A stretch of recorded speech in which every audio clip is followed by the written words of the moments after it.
Hello shufflers, welcome back to Cardistry Talk. Today we're starting a new series called Recent Card Pickups. This is really inspired by some videos in the video game community from Metal Jesus Rocks, Happy Console Gamers. They do a lot of pickup videos that I really love, and I kind of want to bring that type of video to you guys. Basically, I'm just going to shortly go over a bunch of decks that I've received recently, what I think about them, what I like, what I dislike, get into some things that are a little bit more unique, and we'll just get a nice little flow going here. So I'm really excited to jump into this. So I'm going to start out with the stuff that I got from Orbit. So after Orbit Jam 7, I did pick up a lot of things, starting off with this hat that they have, inspired by the V8. That's also inspired by the rover on Mars. I'm a big fan of this hat. I've been using it a lot. One, I like black caps just in general, and then the fact that it's kind of like incognito cardistry, because it can also be mistaken for like NASA or something like that. I like that a normal layman could probably enjoy this hat just by looking at it, as well as cardists have that extra layer of knowing what Orbit is. As it comes to the cards, I didn't pick up the Aesops, but I picked up all the other editions of the V8 Orbits. So starting with the Parallel and the Regulars. The Parallel edition I'm a really big fan of. I love the all black, I love the orange accents. To me, this is my favorite deck out of the V8 line, and I've really enjoyed using this and shuffling it. This has been my daily driver for a couple weeks now, and I'm a big fan of this one. I actually did an unboxing of this deck with producer Tyler on episode 37 of Cardistry Talk, so if you guys want to see a little bit of a more in-depth look, you can check out the end of that podcast. Next up, we have the Orbit V8s. I like these, but I don't like them quite as much as the V8 Parallels. The orange and the black, I didn't really like the tone clash, but it's kind of grown on me.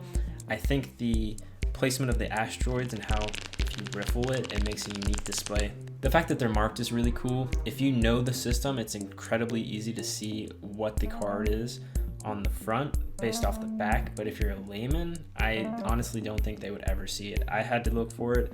I couldn't find it. I had to look up a YouTube video. So these have grown on me a lot since the tier list I made. I would probably rank these like a B. I've been very impressed with what I've gotten from Orbit so far. So I got the hat, I got those. I ended up getting 5 Orbit Parallels, just so for one, I could get this nice little half brick box to add to my display.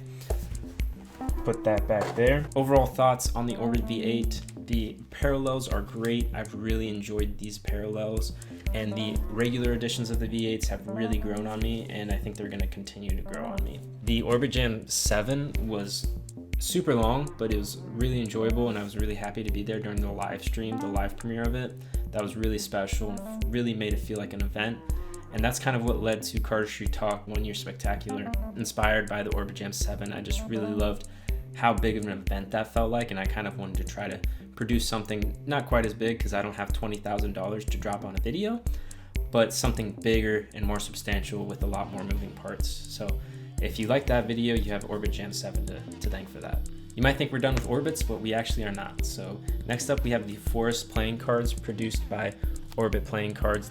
The proceeds from this deck go to planting trees. I love when the cardistry community works with charitable organizations, so just the fact that this exists makes me really happy. I've really enjoyed the back design. I wish it was 2-way instead of 1-way, but these have grown on me a good bit. I don't think I'm going to use them a lot, but they have a nice kind of camping aesthetic.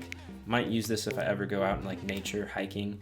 If I ever go out camping, I might bring this deck with me kind of just to match the aesthetic. Another big brand that I'm a big fan of, obviously, is Organic Playing Cards. I've picked up 2 of their most recent decks here, starting with the Roasters, their deck inspired by coffee.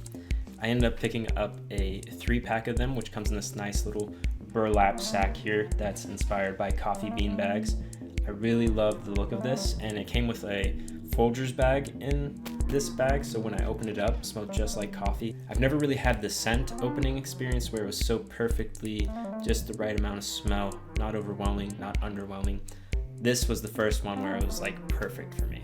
I've always really liked this deck. On the back side of the box, you have a Roasted in Erlanger, Kentucky print there.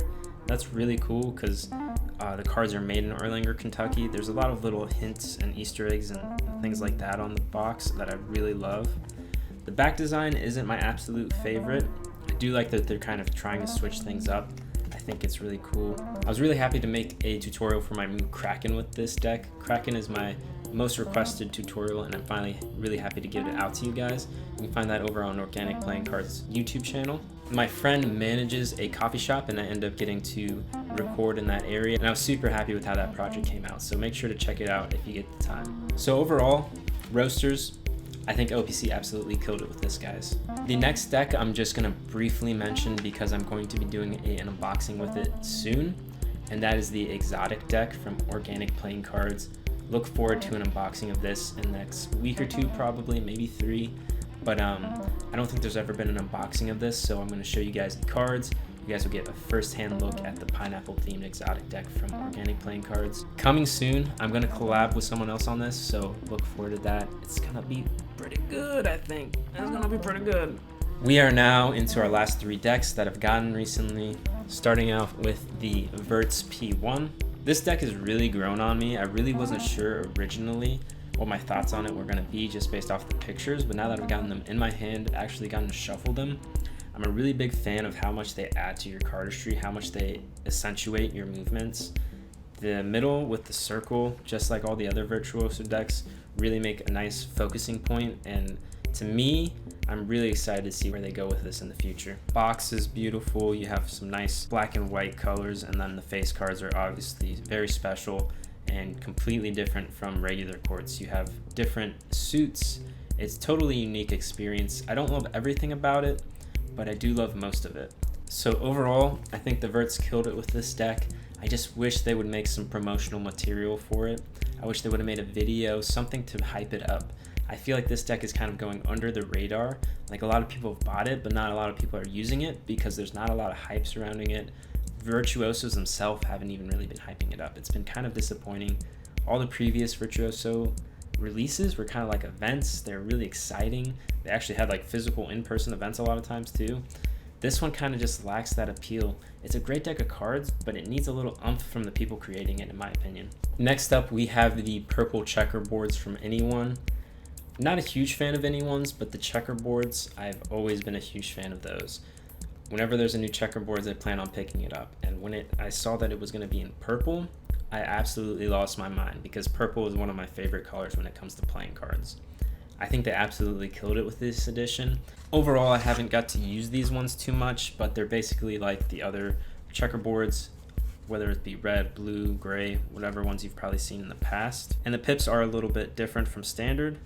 You got interesting custom quartz as well. Not my favorite, but definitely nice to have something different than just regular standard quartz. I can see myself using this a lot in the future. I hope Anyone continues to release these checkerboards in different colors because I'll keep buying them, honestly. I'm not a huge fan of like just changing colorways, but with this one specifically, this release, I would buy a heck ton of colors and checkerboards. I just love this simple design, this minimalistic design.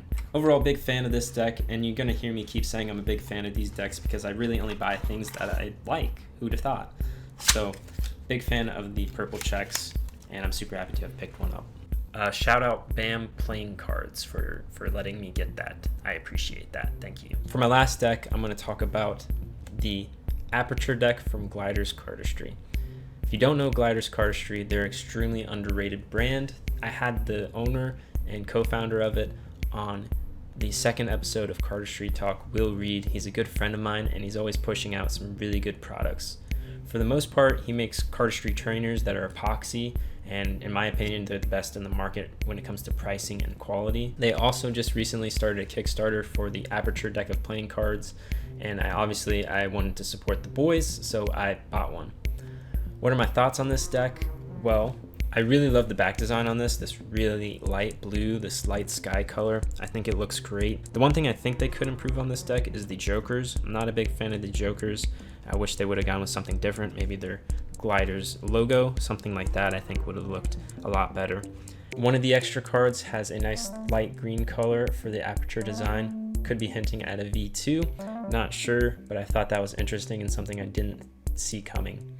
So if there is a V2, I would honestly prefer it to be a light red or a dark red, but if it is this lime green, I would potentially be interested in. It is a pretty unique color, this lime green.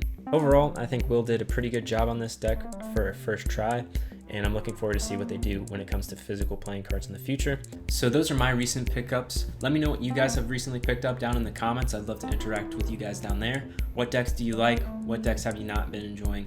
Let me know and let's have a dialogue down there. Thank you guys for watching and keep shuffling. I'll see you guys later.